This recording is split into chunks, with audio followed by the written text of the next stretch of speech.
এয়া মানুহজনে মিঠা মালপোৱা খাব খুজিছিল, তাৰ কাৰণে মনুৱে পূৰা জল্দি মিঠা মালপোৱা বনালে।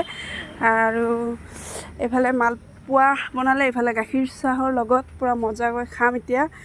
আৰু ইমান গাল বনাইছে, আৰু আমি যেতিয়া গোটেইকেইটা একেলগে বহোঁ তেতিয়া এইখিনি একোৱেই নহয় মানে, আৰু চাহ পেলাই মানে অৱস্থা নাই আৰু এইফালে ধুনীয়াকৈ বতাহত বহি গোটেইকেইটাই লেকচাৰ মাৰি খাই আছোঁ। আৰু খাই থাকোঁতে কোনফালেদি কাঁহীখন শেষ হ'ল গমেই নাপালোঁ গাইজ। আৰু এতিয়া মই বনাই আছোঁ আজি মাৰ ঘৰত, মানে দোকানতে বনাই আছোঁ মই।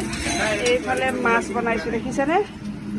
এয়া পূৰা কচ মাছ, আৰু এইফালে আদা নহৰু, আৰু এইফালে পিঁয়াজ ভাজি আছোঁ। আৰু কোনে কোনে বাৰু কচ মাছ খাই ভাল পায় জনাবচোন। আজি ৰাতিৰ সাঁজটো পিছে এনেকৈ হ'ব, ধুনীয়াকৈ কচ মাছ বনাম এতিয়া মজাকৈ। এইফালে আদা নহৰুখিনি দি দিওঁ।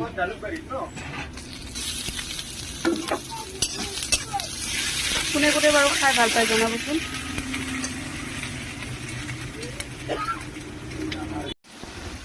আৰু এইফালে এতিয়া মাছখিনি দি দিওঁ।